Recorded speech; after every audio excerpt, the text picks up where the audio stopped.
अस्सलाम वालेकुम, welcome back. आज हम लास्टली देखेंगे कि ऐसे को कंक्लूड कैसे करना है, जो कि बहुत इम्पोर्टेंट एक इसका पार्ट है ऐसे राइटिंग का, which is the conclusion of the ऐसे।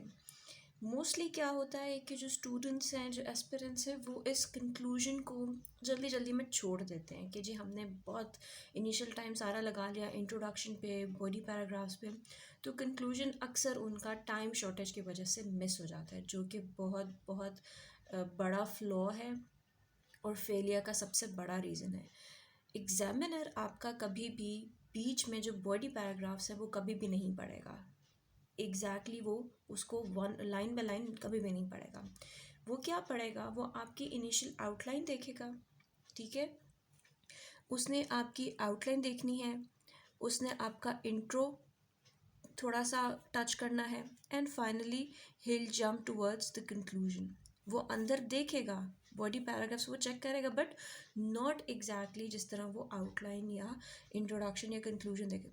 तो कहने की बात यह है कि ऐसे में ये तीन चीज़ें, आउटलाइन, इंट्रोडक्शन और कंक्लूजन, ये बहुत इंपॉर्टेंट हैं। तो इसलिए आप इन पे ज़्यादा टाइम लगाएं और अच्छा टाइम लगाएं, क्वालिटी टाइम लगाएं और उसको क्वालिटी आउटपुट निकालें। ठीक है, कंक्लूजन इसलिए कभी भी आप मिस नहीं करें। टाइम शॉर्टेज भी है, आप क्या करें, आप बीच में जो बॉडी पैराग्राफ्स हैं आप उनको शॉर्ट कर लें, आप उनको मर्ज कर लें। जो प्राइमरी हेडिंग्स थी आउटलाइन में, जो सेकेंडरी हेडिंग्स थी, जो फर्दर उनके सब हेडिंग्स थे, सब पैराग्राफ्स हैं, आप उनको मर्ज कर लें। वो थोड़ा लिख लें, लेकिन कंक्लूजन मस्ट लिखें। ये एक वो वाइटल रोल आपके ऐसे में प्ले करता है जो कोई और नहीं कर सकता। ठीक है, इस कंक्लूजन ने क्या करना है, इस कंक्लूजन ने आपका फुल फ्लेज ऐसे समराइज करना है with your particular focus in the ऐसे, कि आपका जो भी टॉपिक था उसमें एग्जैक्टली आपका फोकस किस चीज़ पे था। फॉर्म में था, अगेंस्ट में था, इफ़ इट्स अबाउट आर्ग्यूमेंटेटिव, और अगर डिस्क्रिप्टिव भी था तो आपने किसको फोकस किया है। कोई मेरिट्स डिमेरिट्स हैं तो आप किसको हाईलाइट करें। एक चीज़ आपने मेरिट्स बताई, दूसरा आपने डीमेरिट्स बताया। आपने फाइनली भी तो कुछ बताना ना कि मेरिट्स डिमेरिट्स पे फोकस किस चीज़ पे है, क्या मेरिट्स पे फोकस है या डीमेरिट्स पे फोकस है। तो कंक्लूजन आपका वो बताता है। मोर ओवर कंक्लूजन रीडर को इंगेज करता है। ठीक है, कैसे इंगेज करता है, एक ऑप्टिमिस्टिक पिक्चर दे के इशू की, कि ये इशू है, अब इसका ये ऑप्टिमिस्टिक पिक्चर भी निकल सकता है, ये इसकी रिकमेंडेशंस भी हो सकती हैं।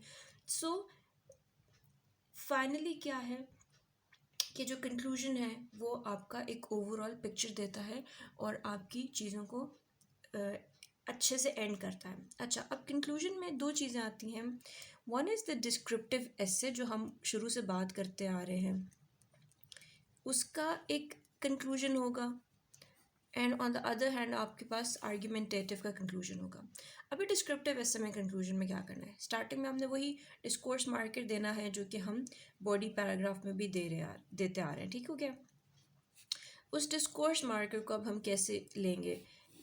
इट माइट बी कि इन कंक्लूजन विद, ठीक है, या इन कंक्लूजन फुल कॉमा, या फिर इन शॉर्ट, या टू सम अप, ठीक है, या टू समराइज। इससे आगे आप अपनी बात शुरू करेंगे। तो ये कंक्लूजन के डिस्कोर्स मार्कर्स हैं।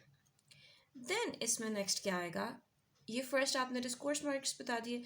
सेकंड पे आपने बताना है ओपनिंग स्टेटमेंट्स, कि अब आपने अपने कंक्लूजन को स्टार्ट करना है, तो ओपनिंग स्टेटमेंट्स क्या होंगी। इसमें आपने जैसा इंट्रोडक्शन में लेते थे general statement and specific statement, इसमें भी आपने वही बतानी है, general statement and specific statement. ठीक है, जनरल में आप उसी तरह बात को शुरू करेंगे जिस तरह आपने इंट्रोडक्शन में लिया, and then you come towards the specific topic, जो आप जिस टॉपिक के बारे में आप बात कर रहे हैं। इसके जो सेंटेंसेस होंगे, it might varies from 6 to 8 sentences. ठीक है, अच्छा, ये कंक्लूजन आपने एक होल पैराग्राफ में लिखना है, 1 पेजर हो सकता है, ठीक है, या 1 शीट हो सकती है, 1 sheet like front end back page, इस तरह ही पूरा कंक्लूजन हो सकता है, या फ्रंट का 1 पेज हो सकता है एंड बैक का हाफ हो सकता है। तो इस तरह आपने 1 शीट सॉरी शीट नहीं होगी, 1 पेज ही कहेंगे, फ्रंट एंड बैक, ठीक है, क्योंकि शीट में तो वो पूरा 4 पेजेस आ जाते हैं ना. So it's like 2 pages, 1 front end 1 back. So इस तरह आप, या 1.5 पेज का आप लिख सकते हैं.